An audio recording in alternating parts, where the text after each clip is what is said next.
I think women are always focused on infidelity, and they think of that as your man cheating on you or your partner cheating on you. But what about financial infidelity?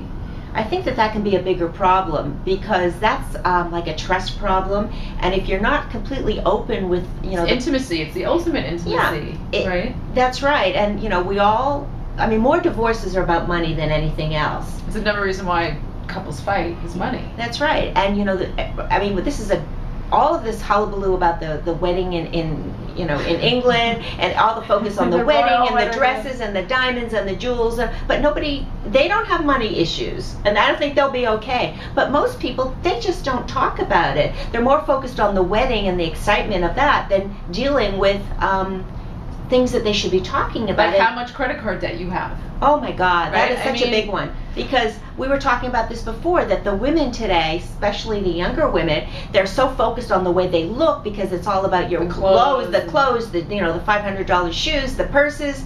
And I blame Sex and the City.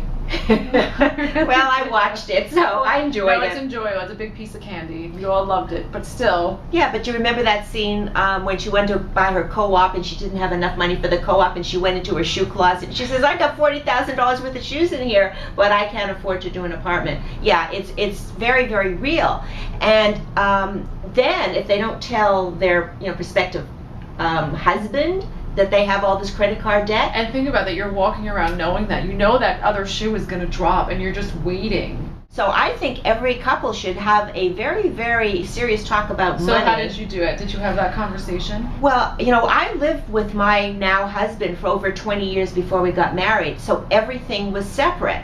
Did you do joint bills like rent and how did you do that? Did you split the bill? No, we had, you take care of this and I'll take care of that. So every month we knew, you take care of these bills and I'll take care of those bills. So you had that conversation. So we had that conversation, and I also knew after being with him for so many years that his relationship to money was very, very different than mine. And so even to this day, now that we're married, the relationship to money hasn't changed, and I still file separate tax returns. I still have separate credit cards under your social security number. Absolutely. It's really important when you're a woman to have your own credit history. Because you have to have a credit rating, right? And then separate bank accounts, separate everything. Nothing is joint. Women always trust the money to the guys because they think that they're the geniuses. We have the myth that men are better with money, which is really kind of odd to me. And so many women have been screwed over because the guy didn't know what the hell he was doing, and she ended up